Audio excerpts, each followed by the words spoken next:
Nutrición Imperfecta con Marta Mármol.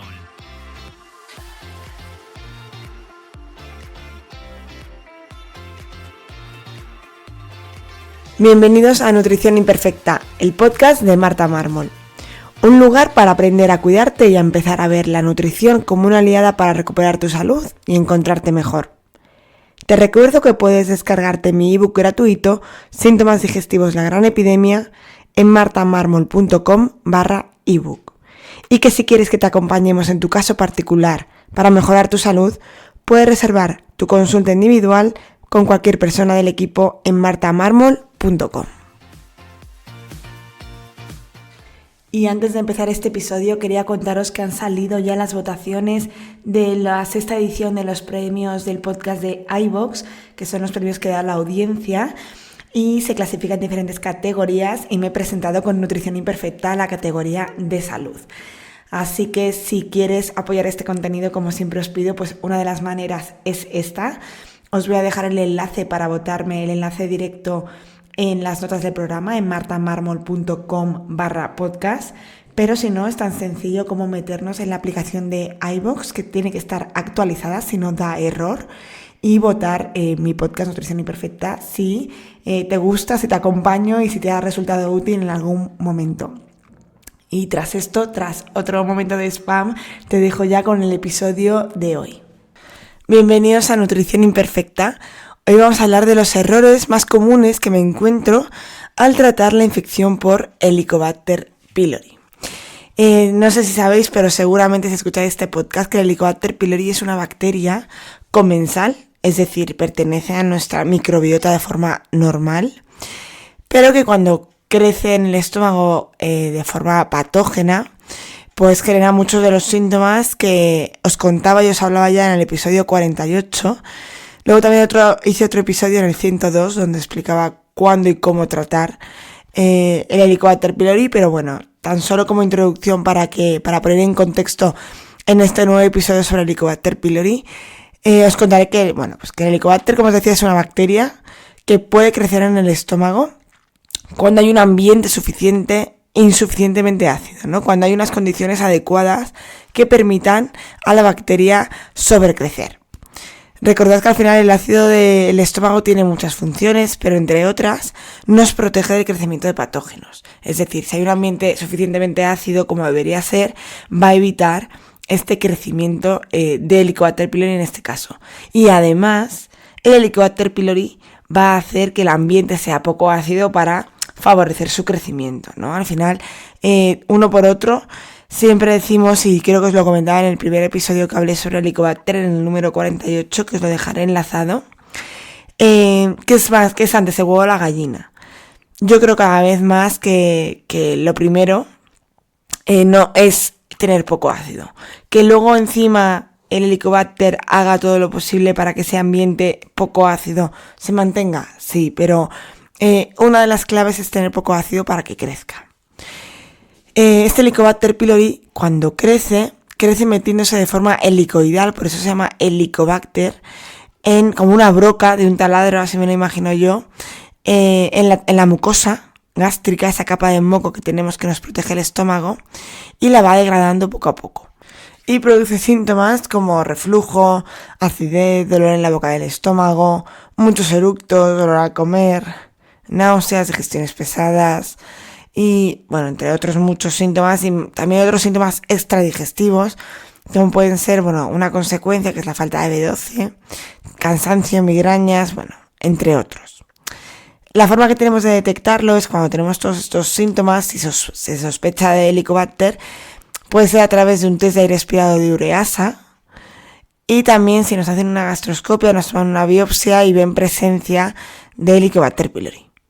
También existe un test en heces para ver el antígeno de Helicobacter pylori, nada más que no es muy fiable a la hora de saber si nos están indicando que este Helicobacter está en el intestino grueso o en el estómago. Como en este caso, cuando es la forma patógena y cuando nos produce todos estos síntomas, estamos hablando de una infección en el estómago, pues es mejor hacer el resto de pruebas. Y como la gastroscopia es una prueba invasiva, a no ser que nos la tengan que hacer para revisar y comprobar que no hay otras cosas, lo mejor ante ninguna de estas situaciones es que nos hagamos un test de aire expirado, que es muy poco invasivo y es muy fiable. El tratamiento en la medicina actual, en la medicina tradicional, por así decirlo, es un conjunto de antibióticos. Hace unos años eran 3 antibióticos distintos, luego salió otro nuevo que se llama Pilera, en el que combina diferentes antibióticos y sales de bismuto.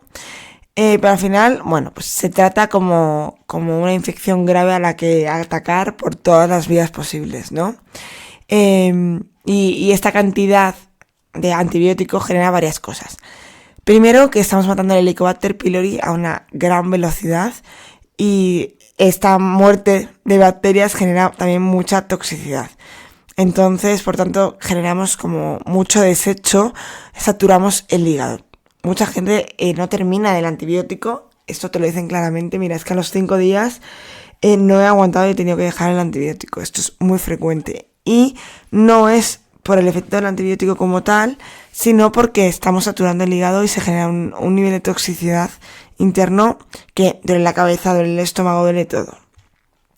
Además, este antibiótico va a alterar el resto de microbiota, porque si no se hace bien, es decir, no se toma con los probióticos adecuados, no se tiene en cuenta la generación de oxidación que genera,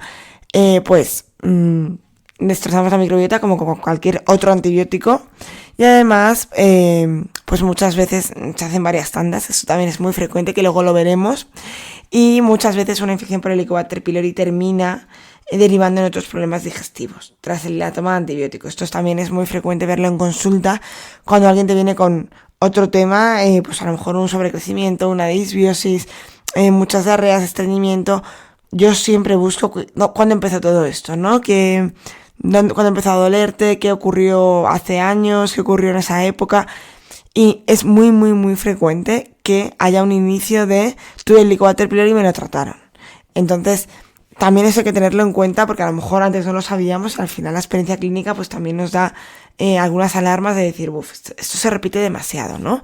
Entonces también hay que tenerlo esto en cuenta a la hora de tratar con antibióticos, que aquí, para quitar el miedo a los antibióticos, no es tomar el antibiótico lo que sienta mal, es no tomarlo con las precauciones y con las consideraciones adecuadas, teniendo en cuenta que esto nos va a destrozar la microbiota y hay que tomar un probiótico que nos ayude a ello. O también teniendo en cuenta que si tenemos el hígado dañado, pues el tratamiento del Helicobacter pylori con antibióticos a lo mejor tiene que esperar un poquito o probar otras cosas o reforzar ese hígado. Para mí el tratamiento del Helicobacter pylori tiene 3 pilares que tenemos que abordar en el tratamiento. Si os dais cuenta, como cuando os he contado ahora, el tratamiento en la medicina tradicional se basa simplemente en una cosa, que es en matar el Helicobacter pylori. Y yo el tratamiento lo divido siempre en 3 cosas fundamentales que nos van a servir tanto para solucionar la infección como para solucionar los síntomas, que al fin y al cabo también es importante la calidad de vida de las personas.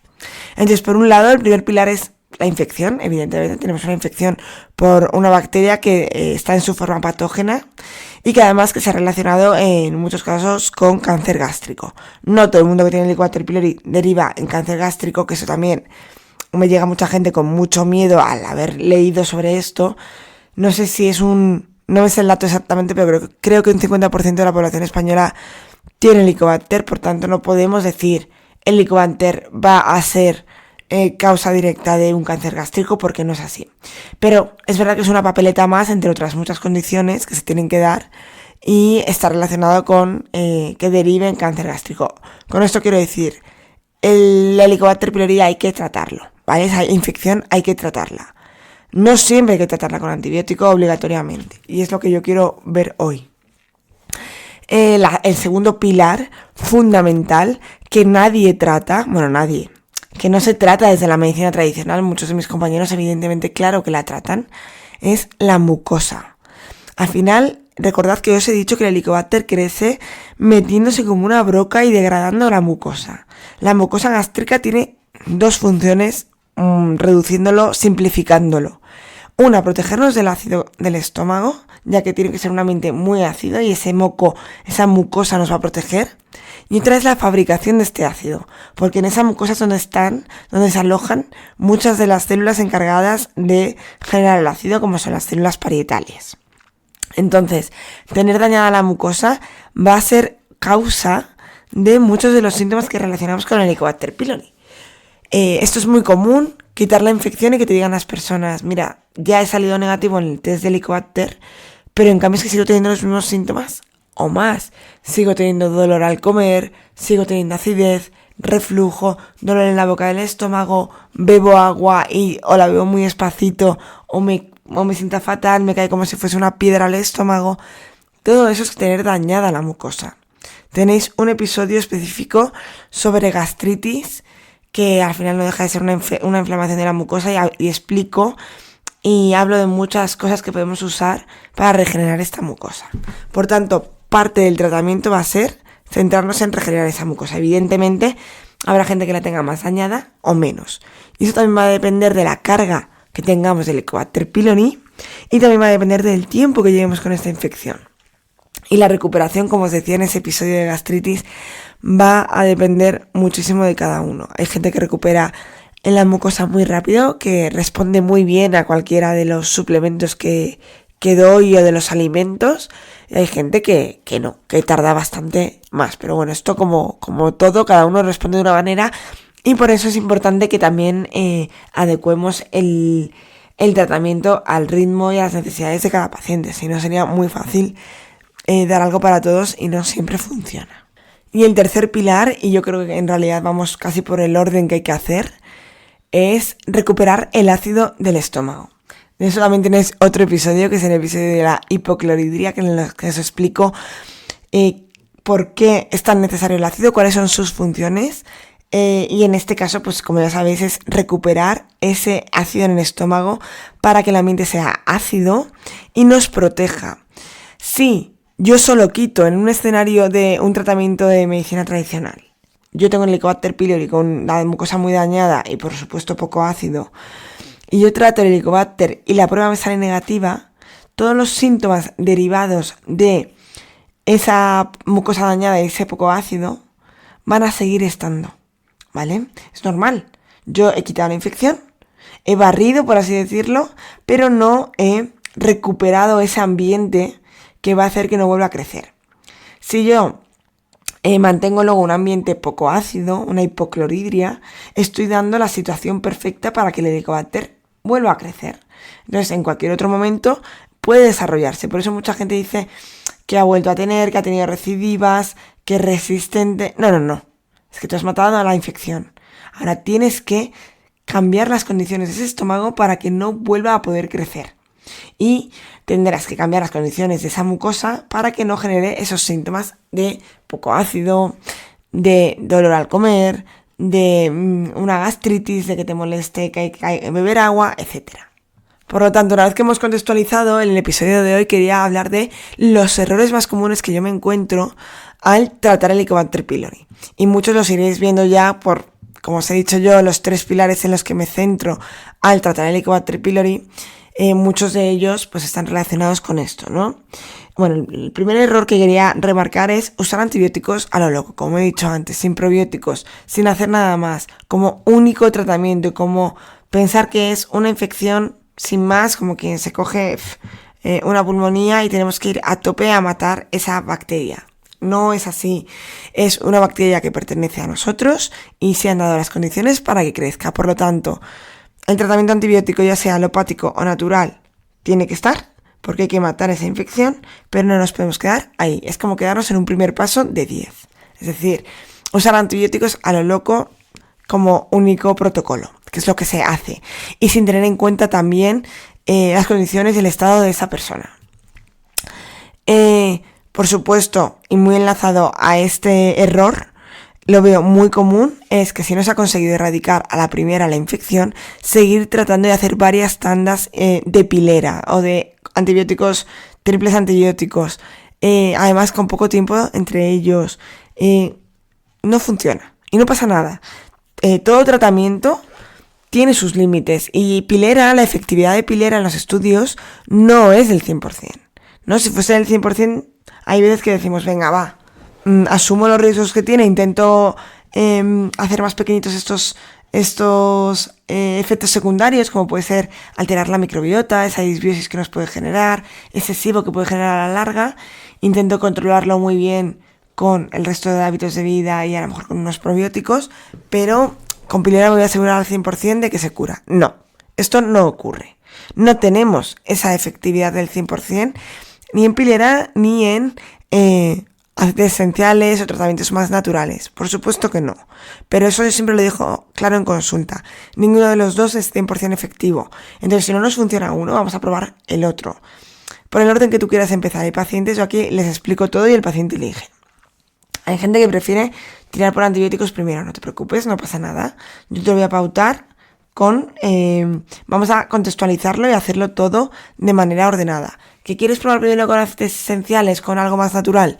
Vamos a probar. Y en unos mesecitos, porque evidentemente aquí se tarda más, con unos meses comprobamos qué tal. Y ya no solo qué tal si lo hemos erradicado, sino si también hemos bajado el nivel de Helicobacter. Porque a lo mejor lo hemos bajado, está siendo efectivo, pero simplemente necesitamos más tiempo. ¿Vale? Pero por supuesto no repetir y tratar y hacer varias tandas con el antibiótico, si no nos ha funcionado. Otro error es no tratar el biofilm.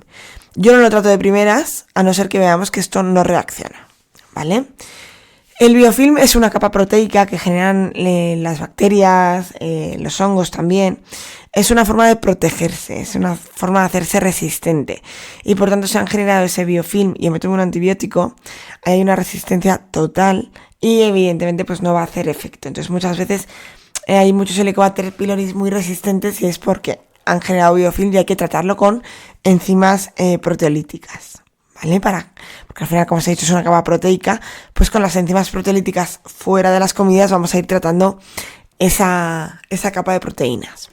Otro error es no aportar probióticos, pero no como lo que os acaba de comentar, como apoyo a ese tratamiento antibiótico para regenerar y todo el daño que ha generado el antibiótico, no, sino porque sabemos que algunos probióticos, como por ejemplo el Lactobacillus reuteri, está demostrado que lo que hace es que como que genera unos complejos que ayudan a eliminar el Helicobacter pylori, es decir, se puede usar como tratamiento, no solo como repoblar eso que hemos dañado en la microbiota, sino que hay cepas probióticas y por eso siempre es importante decir, no todos los probióticos son igual. En el tratamiento del Helicobacter no nos va a dar igual cualquiera. Si tenemos alguna cepa que sabemos que ayuda a la eliminación del Helicobacter pylori, va a ser la que tengamos que dar.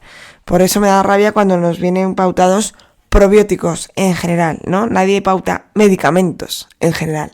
Pues tenemos que ver que los probióticos tienen lo mismo, ¿no? Cada cepa se demuestra y tiene eficacia en algunas cosas y en otras, pues no. Otro error que ya os lo imagináis por el contexto que os he puesto es no tratar la mucosa. De verdad yo creo que si tuviese que poner en orden en los errores más garrafales, para mí este es el principal y el que jamás veo. Porque los probióticos aún los veo a veces o alguna cosilla la veo ya por ahí, pero no tratar mucosas, es que desde la medicina tradicional, el médico de cabecera jamás os habla de mucosas. No las tenemos en cuenta para absolutamente nada. Como lo único que medimos y sabemos medir es el Helicobacter pylori, una vez que ha desaparecido, una vez que damos negativo en la prueba de ureasa, ya se ha solucionado el problema. Y en cambio no estamos escuchando al paciente que no se ha solucionado. Sigo con los mismos síntomas, incluso sigo peor. Tengo un montón de síntomas que, claro, no son potencialmente peligrosos, me refiero. Una infección por Helicobacter pylori, como os decía antes, sabemos que está relacionado, pues por ejemplo, con el cáncer gástrico. Pero que a ti te duele al comer, ¿con qué está relacionado? Con nada, con una peor calidad de vida, pero de verdad, es que tu calidad de vida no me importa. Al final es eso, la medicina, ¿no? ¿Te vas a morir mañana? No, pues entonces, bueno, sobrevive como puedas. Y no es así, la medicina y la salud nos tiene que ayudar a tener buena calidad de vida. Entonces, aquí entra claramente el tratar mucosas, ¿vale? Hoy ya sabemos que crece esto en la mucosa y que muchos de sus síntomas están derivados de ese daño, ¿no? Por eso cuando eliminamos la infección, mucha gente sigue con los mismos síntomas, como os comentaba antes. Entonces, fundamental centrarnos en la mucosa para también apoyar y hacer un poquito la cama al siguiente paso del que os hablaba antes, ¿no? Que es tratar el ácido, que es para mí ese siguiente error, no tratar el ácido del estómago y por lo tanto dejar las mismas condiciones en las que va a crecer otra vez, ¿no? Es como si tenemos un hongo en la pared porque hay humedad. Yo puedo quitar el hongo por fuera, pero si sigue estando húmeda esa pared, va a seguir saliendo el hongo. Y es normal, es que están creciendo las condiciones adecuadas para que crezca el Helicobacter pylori. Entonces tenemos que, una vez que quitemos ese hongo, quitar las condiciones, ¿no? Pues aquí igual. Una vez que quitamos el Helicobacter pylori, cambiar esas condiciones. Y para poder tratar el ácido, como os explico en el episodio de la hipocloridria, primero tenemos que tratar la mucosa, ¿vale? Cuidado con meter ácido directamente, que eso también es muy común y fracasa, porque evidentemente si tenemos la mucosa muy dañada, si metemos un suplemento de ácido como puede ser la betaína o metemos vinagre, lo normal es que nos moleste y nos siente muy mal. Entonces ya de repente entramos en miedo. A mí me llega mucha gente a consulta que ha hecho esto pues porque lo ha escuchado, se lo ha mandado a alguien directamente sin haber enfocado en mucosa, se ha metido a tratar ya el ácido y claro, duele. O sea, si la mucosa está mal y metemos mucho ácido, duele. Es como si echamos pues alcohol a una herida ya abierta. Entonces esta gente viene con mucho miedo, con muchas reticencias a meter ácido cuando hemos tratado la mucosa y es normal, ¿vale? Siempre os digo que cuidado. Y siempre os lo digo y aún así llega mucha gente que escucha este podcast diciendo he metido betaína. Así que no lo hagáis hasta que estéis muy seguros o que estéis acompañados por alguien que os explique qué puede ocurrir las situaciones y podáis ir comparando, comentando y viendo la evolución. No me quiero dejar algunos errores que no están tan directamente relacionados con el tratamiento directo, pero evidentemente tienen que ser parte de ese tratamiento, porque si no los gestionamos, si no los atacamos, abordamos, intentamos cambiar, seguramente pues estemos también favoreciendo esas condiciones de las que hablábamos que van a crecer. Y es, por ejemplo, el estrés. Ya sabemos que el estrés está directamente relacionado con la falta de ácido. Está directamente relacionado con una digestión, un proceso digestivo que no sea correcto, ya que el estrés nos va a mantener en ese estado de sistema nervioso simpático de huida, que va a hacer pues que no se genere el ácido, las enzimas suficientes, etcétera, que la digestión tampoco sea correcta. Y por supuesto también tener en cuenta cómo es nuestra alimentación. Una alimentación muy muy rica en hidratos, más que en hidratos, en azúcares, un ambiente muy hiperglucémico en el estómago va a favorecer la falta de ácido. Por supuesto no hay que tener miedo a los hidratos, que también esto es muy común.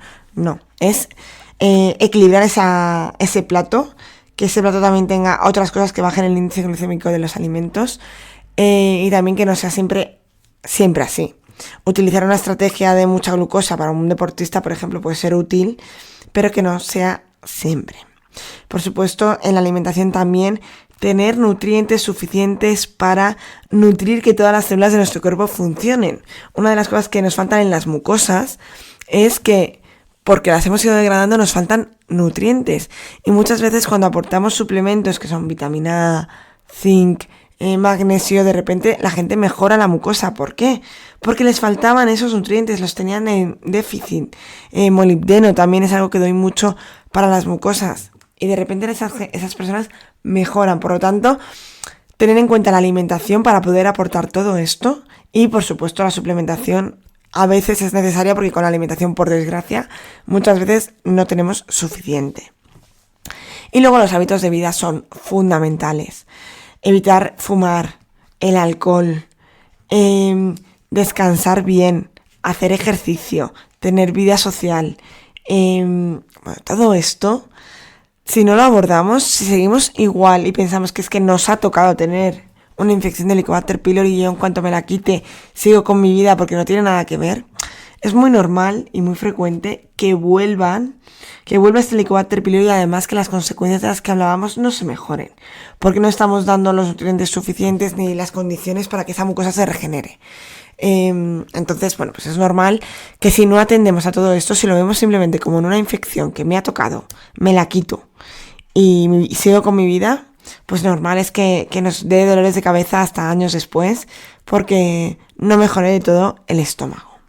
Y lo peor de todo es que muchas veces no se queda solo en el estómago, sino que deriva a problemas a nivel de intestino, ¿no? Ya os digo, un SIBO, que haya sobrecrecimiento de cándidas. También tened en cuenta que no solo es el antibiótico del Helicobacter pylori, sino que tenemos poco ácido. Entonces eso es una puerta de entrada de que entren parásitos, cándidas sobrecrezcan, que haya poco ácido y que la digestión no se haga correctamente, que se den sobrecrecimientos, disbiosis, etcétera, etcétera, etcétera, inflamación. O sea, el Helicobacter tiene que ser un aviso de, alarmita, aquí no hay ácido.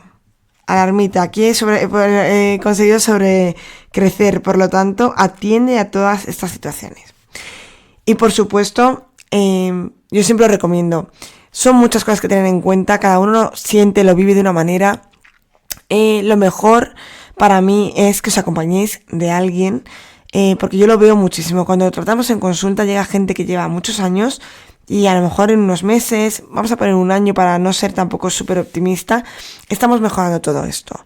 Entonces es una inversión de dinero, por supuesto, no solo por el precio de las consultas, sino porque muchas veces la toma de suplementos pues no es barata. Yo intento siempre adecuarme a vosotros. Si me decís, oye, mira, es que yo no puedo, tratamos con cosas las más económicas o las más fundamentales, las más básicas, ¿no? Las que yo creo que van a tener el máximo beneficio al menor precio. Pero merece la pena siempre la inversión de dinero porque os ahorráis tiempo, que no nos damos cuenta de lo valioso que es nuestro tiempo, ¿no? Es mucho peor gastar tiempo para nada que gastarse dinero en una persona que te ponga las cosas ya fáciles, enfocadas para ti, etcétera. Y luego también, por supuesto, de la cantidad de errores que se comete cuando lo vamos haciendo uno a uno. Yo este podcast siempre lo hago para daros muchísimas herramientas y hay gente que seguramente que no se pueda permitir consultas, que este podcast le pueda ayudar mucho y recibo muchos mensajes así. Pero si puedes, si tienes la oportunidad, yo siempre os recomiendo que acudáis a un profesional, sea a mi equipo o a otras personas. Ya sabéis que en mi equipo estamos todos especializados en este tema y trabajamos todos de la misma manera. Y atendemos pues mucha gente de esta. Al final a mí las consultas me inspiran mucho también para hacer los podcasts, porque os escucho, yo veo dónde suelen estar los errores más comunes, veo dónde está lo que más os interesa, lo que menos entendéis. Y, por ejemplo, del Helicobacter pylori, pues ya este es el tercer episodio que hago, porque es algo muy común, es algo que tiene mucha gente y es algo que siempre que hago un podcast sobre esto recibo muchísimas dudas, así que intento completar toda la información más. Y como os decía, pues eso, si podéis, si os lo podéis permitir, haced un esfuerzo en acudir a un profesional que os ayude, que el camino va a ser mucho más corto y mucho más guiado. Así que con esto seguramente me salta algún error, pero esos son los errores que yo más veo en consulta al tratar el Helicobacter pylori. Y quería dejarlos por aquí para que, si tú tienes el Helicobacter pylori, no cometas estos errores o por lo menos puedas poner remedio de alguna manera. Como siempre, si os parece interesante este contenido, podéis apoyarme dándole a me gusta o siguiéndome en la plataforma donde me escuchéis, dejando un comentario y compartiendo este contenido con aquellas personas que creáis que les pueda resultar útil, tanto en redes sociales como personalmente. Me consta que a muchos os mandan estos podcasts y llegáis a consulta derivados de que vuestra amiga no sé quién os mandó este podcast y os recomendó. Así que muchísimas gracias a todos los que hacéis eso, porque me permitís a mí seguir creando este contenido, que ya sabéis que es un formato que me gusta mucho. Así que, como siempre, muchas gracias y nos escuchamos en el siguiente episodio aquí, en Nutrición Imperfecta.